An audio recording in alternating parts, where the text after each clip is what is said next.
Salut à tous, content de vous retrouver aujourd'hui au potager. Et aujourd'hui on va se faire une petite vidéo comment nourrir son potager avec tout ce qu'on a à disposition à la maison. Parce que quelque chose qui est essentiel, c'est que quand on a un potager, il faut penser à chaque année venir l'enrichir. Parce que sinon au fur et à mesure des années, le sol va s'appauvrir et vous allez avoir des récoltes qui vont diminuer ou des légumes qui vont être plus petits. Donc voilà, il faut bien penser à nourrir son potager. Et comment faire avec ce qu'on a à la maison, parce que déjà on peut faire beaucoup de choses avec ce qu'on a chez soi. Et donc je vais vous montrer 5 éléments qu'on a dans sa maison ou dans son jardin qu'on peut réutiliser au potager pour venir l'enrichir. Tout d'abord, on va avoir le compost. Alors ici, vous voyez, j'ai pris une brouette que j'ai remplie avec le compost que je fais maison. Et voilà, on va venir rajouter toute cette matière sur les surfaces de culture. Je vais vous montrer le compost en lui-même.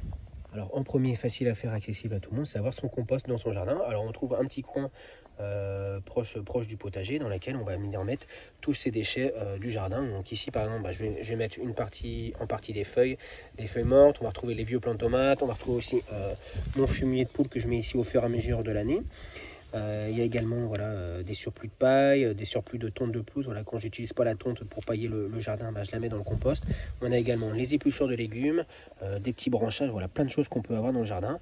On fait un tas et voilà, au bout d'un an, on obtient ce genre de matière qui est parfaite pour venir nourrir le potager. Et donc je vais venir ensuite la déposer dans mes différentes parcelles du potager. Ensuite, en automne, c'est également la bonne période si vous avez des arbres dans votre jardin pour récupérer les feuilles. Ces feuilles vont se décomposer assez rapidement et c'est un excellent apport au jardin pour pailler vos surfaces. Donc ça va couvrir le sol et le protéger durant l'hiver. Et en se décomposant, elles vont venir également nourrir le sol. N'hésitez pas à faire, si vous avez beaucoup de feuilles, on peut faire des grosses couches. On peut mettre entre 10 et 20 cm de feuilles. Comme ça va également protéger la vie du sol qui sera en surface. Et tout ça va nous aider à améliorer notre sol. Donc voilà, si vous avez des arbres, récupérez les feuilles et mettez-les sur vos parcelles de potager. Un investissement assez intéressant à faire si jamais vous avez des haies, c'est un broyeur. Ça vous permet de garder tous vos déchets verts à la maison, de les broyer et de les réutiliser directement dans le potager. Voilà, ça évite de les emmener à la déchetterie. Et là, comme ça, on les a tout de suite à disposition. Vous voyez, c'est assez léger, assez fin. Comme ça va permettre au broyat de se décomposer assez rapidement. On a des petits bouts de branches, des morceaux de feuilles bien broyés. Et on va pouvoir apporter tout ça au potager. Et la décomposition va être assez rapide. En 6 mois, ça sera bien décomposé dans le sol et ça aura bien nourri le sol. Donc voilà, je vous montre ici un exemple dans un carré potager où on a apporté différentes couches.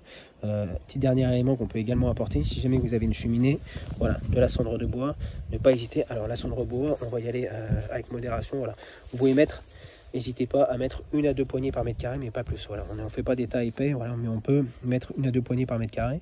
Et ça, sur tout le potager, ça va apporter de la potasse. Alors je vous montre pour l'exemple là. Voilà, ici, une première couche avec du compost. On peut mettre entre 5 et 10 cm de compost. Derrière, on va venir ajouter soit du broyat de haies, le BFR, soit des feuilles mortes. Et donc là, on peut y aller, on peut mettre entre 10 et 20 cm de feuilles mortes. J'ai mis une bonne épaisseur. Ici, on écarte un petit peu. Donc là, c'est pareil. Si vous avez les épluchures de cuisine, vous pouvez aussi les déposer directement dans le potager à l'automne. Ça va se décomposer, ça va nourrir le sol durant tout l'hiver. Donc voilà, là j'ai une bonne couche de compost. On a également des épluchures de cuisine. Voilà, et si on gratte un petit peu, voilà, on va retrouver la terre du carré potager. Et vous voyez, la terre est vraiment... Je peux creuser facilement à la main, c'est bien meuble. Donc l'eau va pénétrer facilement pendant l'hiver. Le sol est bien vivant. Et comme ça, il va être bien enrichi pour le printemps prochain. Si vous avez un centre équestre à côté de chez vous, ça peut être aussi une bonne idée de venir apporter du fumier de cheval. On peut aussi, voilà, si vous avez des poules, le fumier de poule, c'est très bien aussi. Par contre, on va essayer de bien le disperser parce que c'est assez riche. Et derrière, vous mettez une bonne couche de feuilles. N'hésitez pas à faire un tas assez important. Ça va se décomposer très rapidement durant l'hiver. Et on aura retrouvé à peu près le niveau au printemps prochain. Et on pourra à ce moment-là repartir sur une nouvelle culture. Et ça va permettre de bien enrichir et d'avoir des beaux légumes l'année prochaine. Parce que voilà, si jamais vous n'apportez pas de matière à votre potager, si vous cultivez chaque année sans apporter d'éléments, voilà, au fur et à mesure, le sol va s'appauvrir. Et vos récoltes vont diminuer aussi. Donc voilà, n'hésitez pas à apporter. Et on peut faire aussi avec ce qu'on a à la maison. Vous voyez, ici c'est que de la matière que j'ai fait moi-même. Donc ça me permet de ne pas acheter d'amendement, de fumier ou autre. Je me sers de ce que j'ai à la maison. Et ça me permet de tourner en circuit fermé sans apport de matière extérieure. Ouais, n'hésitez pas à partager aussi vos bonnes pratiques et à laisser ça en commentaire. Voilà, si jamais vous avez des bonnes idées à partager avec les autres personnes qui verront la vidéo. En tout cas, bah, merci d'avoir suivi cette vidéo. N'hésitez pas à vous abonner à la chaîne pour suivre les prochaines étapes du potager l'année prochaine. Et puis on se retrouve dès la semaine prochaine pour une nouvelle vidéo au potager et un petit avancement des cultures au mois de novembre. Et c'est ce qu'on est en train de faire en ce moment, la préparation du potager pour le printemps prochain. Allez, je vous souhaite tous une excellente semaine et à très bientôt. Ciao, ciao.